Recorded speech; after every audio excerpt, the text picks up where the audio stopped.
जय मसीह। Present practice channel में आप सब लोगों का स्वागत है। आज हम लोग एक व्यक्ति के बारे में देखेंगे जो कि पुराना नियम से है। उसका नाम नावाल होता है। दुष्ट मनुष्य की दुष्टता के बारे में हम लोग देखेंगे। तो इसको हम लोग पहला शमूएल 25:17 में हम लोग पढ़ सकते हैं। वह तो ऐसा दुष्ट है, नावाल दुष्ट मनुष्य का एक सही नमूना रहा। उसके जीवन में जो 5 बातें मैं आप लोगों को बताना चाहती हूँ। पहला है कि कोई उसके पास जाकर सम्मति नहीं दे सकता था। दूसरा है ताकत होने से भी भलाई नहीं करता था। और तीसरा है स्वयं भोगना है पर किसी को बांटेगा नहीं। सुख भोग का प्रेमी है, दूसरों की चिंता नहीं करता, कोई और मदद करने से भी सहन नहीं होता था उसको। और चौथी बात है मांगने वालों को वो हमेशा तुच्छ समझता था। पांचवी बात है अपने सहायकों को भी नहीं समझेगा और न दूसरों की भावनाओं का आदर करता था वो। पहला शमूएल 25:16 में हम लोग देख सकते हैं। वह तो ऐसा दुष्ट है कि उससे कोई बोल भी नहीं सकता। दूसरों की संपत्ति के लिए बहरा रहने वाला दुष्ट है वह। हृदय में ऐसी कठोरता है कि उसे कोई सम्मति नहीं दे सकता है।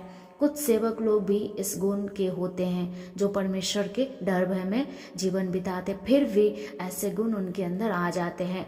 भलाई चाहने वाले भी भलाई कहे पर वह इस प्रकार सोचेगा कि मुझे सम्मति देने वाले ये कौन होते हैं।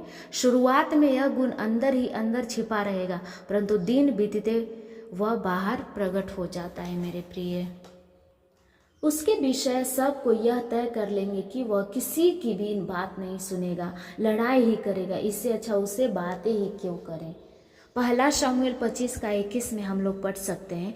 दाऊद ने तो सोचा था कि मैंने तो जंगल में उसके सब माल की रक्षा की।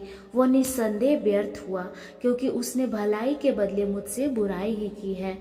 दाऊद के दल के लोगों ने नावाल की मांग के बिना ही जंगल में उसके माल की सुरक्षा की। इसलिए उन्होंने नावाल से सहायता मांगी, पर उसने उसे नकार दिया। इससे दाऊद ने ऐसा वर्णन किया कि भलाई के बदले बुराई। नीतिवचन 3:27 से 29 तक हम लोग पढ़ सकते हैं। बतलाती है कि शक्ति रहने से भी भलाई न करना बुराई होता है। तुझ में शक्ति रहे तो भला करने से न रुकना। अपने पड़ोसी से न कहना, पड़ोसी के विरुद्ध बुरी युक्ति न बांधना। वचन 29 और 28 में वचन का ऐसा बोला गया है, पड़ोसी को भलाई न करने को ही बुरी युक्ति कहा गया है। जब तुम्हारा पड़ोसी सहायता मांगने तेरे पास आए, तब शक्ति रहने से भी उसे करने से इनकार करना बुराई होती है। बाइबल हमें यही शिक्षा देती है। पहला शमूएल 25:36 और 11 में ऐसा लिखा हुआ है। वह घर में राजा किसी जेवनार कर रहा है और नावाल का मन मगन है। क्या मैं अपनी रोटी पानी और जो पशु मैं मारे हैं लेकर दे दूं, जिनको मैं नहीं जानता कि कहाँ के हैं। ऐसे नावाल के गुण थे। स्वयं ही भोगना है, दूसरों के लिए कोई भाग नहीं, सब कुछ मेरा है, मैं सुखी जीवन निर्वाह करूंगा, दूसरों की कोई चिंता नहीं है। यह दुष्ट मनुष्य का जीवन होता है। मेरे दोस्तों, पहला शमूएल 25:37 में ऐसा लिखा हुआ है। उसकी पत्नी ने उसे कुछ हाल सुना दिया, तब उसके मन का हियाव जाता रहा, उसका हृदय उसके अंदर में मर गया। किसी के द्वारा किसी और को मदद करने की बात को भी दुष्ट मनुष्य सह नहीं करता है। उसके मन का विचार यही रहेगा, मैंने उसे सहायता नहीं की, तूने उसे क्यों मदद की। पहला शमूएल 25:10 में हम लोग पढ़ सकते हैं। नावाल ने दाऊद के जनों को उत्तर देकर उनसे कहा, दाऊद कौन है, इशै का पुत्र कौन है। आजकल बहुत से दास अपने अपने स्वामी के पास से भाग जाते हैं। नावाल ने दाऊद के बारे में अपमान भरी बातें कही। सहायता मांगने वालों को उसने यह सोचकर तुच्छ समझा कि मेरे छाया तले ही उसको रहना है। हमसे सहायता मांगने वाले हमसे नीचे नहीं हैं। शायद किसी जरूरत को पूरा करने की ताकत उसके पास नहीं होगा। सहायता मांगकर धोखा देने वालों से कठोर व्यवहार करना गलत नहीं है, परंतु जो सचमुच सहायता चाहते हैं उसको तुच्छ नहीं समझना चाहिए।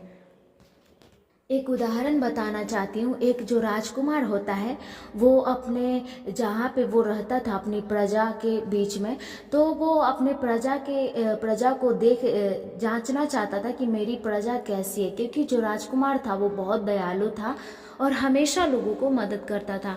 तो क्या किया कि एक दिन अपना वेश को बदला और सारे गांव में घूमा, लेकिन बहुत सारे ऐसे भी दुष्ट लोग थे जो उसको जब वो कुछ मांगने जैसे एक भिखारी का वेश बदल के वो गया था गांव में, लेकिन बहुत सारे ऐसे दुष्ट लोग थे जो उसको नकार दिए और उसको ठट्ठों में उड़ाए और उसको गांव से भी बाहर निकाल दिए।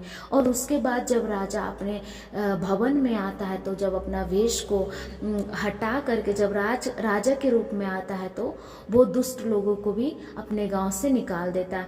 तो जो उसको तुच्छ समझता है वह दुष्ट ही पुरुष होता है। पहला शमूएल 37 का 15-16 में हम लोग पढ़ सकते हैं, वह पत्थर सा सुन्न हो गया, वे मनुष्य हमसे बहुत अच्छा बर्ताव रखते हैं, वे रात दिन हमारी आड़ बने रहे।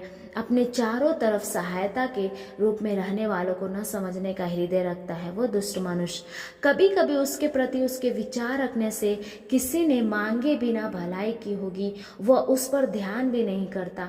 मैंने कहा मदद मांगी, कौन उसे मदद करने को कहा। यह दुष्ट मनुष्य का स्वभाव होता है। वह दूसरों की मनोभावना को समझे बिना पत्थर सा हो जाएगा। वह दूसरों की सहायता को समझ नहीं सकेगा।